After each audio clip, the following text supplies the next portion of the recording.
Dan itu karena apa awalnya mulai ngerokok? Karena pergaulan dan pandemi juga sih itu. Ngeliat bokap sih penasaran awalnya, jadi lama-lama ketagihan aja sih gitu. Mulai kapan ngerokok? Dari SMA kelas 2. Ngerokok dari SD sih, kelas 4.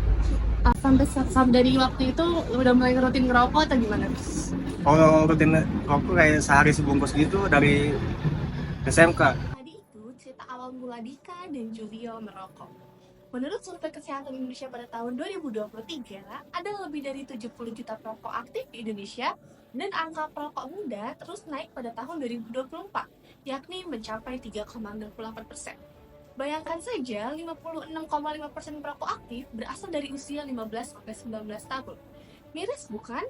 Nah, nggak hanya itu, menurut WHO, tembakau membunuh setidaknya 8 juta orang per tahun. Dari jumlah tersebut, 7 juta kematian terjadi pada perokok aktif dan 1 juta kematian terjadi akibat dampak tidak langsung asap tembakau, yakni yang biasa kita kenal dengan perokok pasif.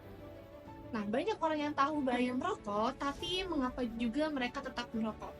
Banyak dari kita mulai merokok karena alasan sederhana. Seperti contohnya, biar gak stres, biar gak dikucilkan, atau bahkan biar lebih kelihatan keren aja. Tapi sebenarnya, semua itu adalah bentuk ketergantungan secara psikologis.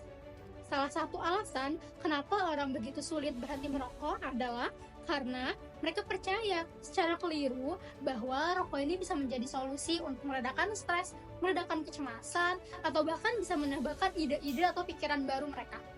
Inilah yang disebut dengan psychological dependence, di mana seseorang merasa sangat butuh sesuatu bukan karena tubuhnya yang memintanya, tetapi karena pikirannya yang menggantungkan harapan pada hal tersebut. Menurut David et al. Pada tahun 2013, perokok seringkali berpikir bahwa merokok ini bisa meredakan tekanan, padahal yang sebenarnya terjadi adalah rokok itu hanya menunda rasa sakit untuk sementara waktu. Masalahnya tidak benar-benar hilang, malah muncul ketergantungan yang baru. Dan disitulah bahayanya, saat rokok bukan lagi menjadi kebiasaan, tetapi malah menjadi pelarian yang setiap hari kamu cari.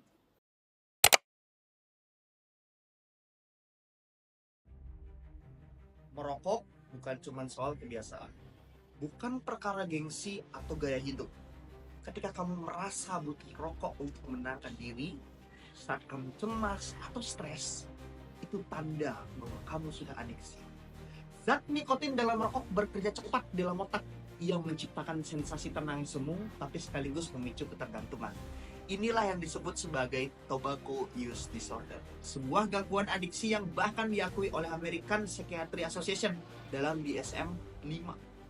Tapi dampaknya bukan cuma di otak, rokok membunuhmu diam-diam.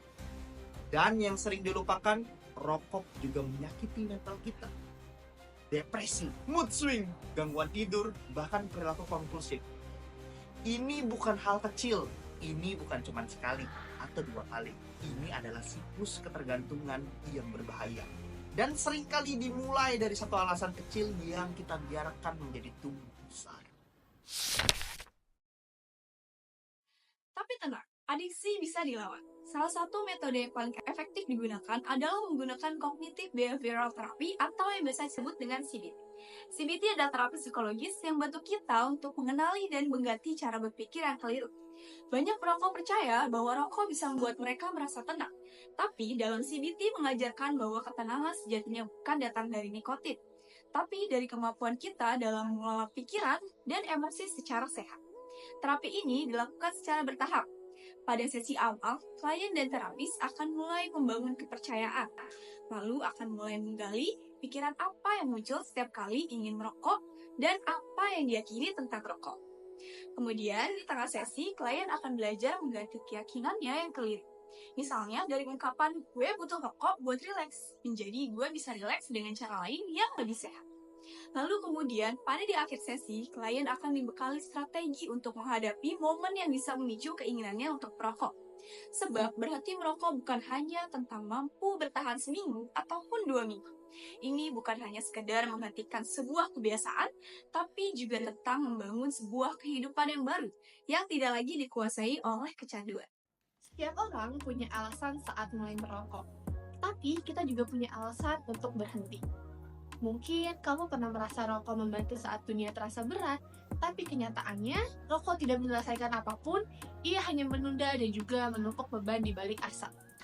Berhenti memang tidak mudah, tapi bukan berarti tidak mungkin. Karena perubahan besar selalu dimulai dari satu kesadaran kecil bahwa kamu pantas untuk hidup lebih baik. Mulailah hari ini bukan karena kamu lemah, tapi karena kamu cukup kuat untuk memilih jalan yang baru. Karena kamu berharga, napasmu berharga, dan hidupmu terlalu berharga untuk dikorbankan pada sesuatu yang bisa kamu kendalikan.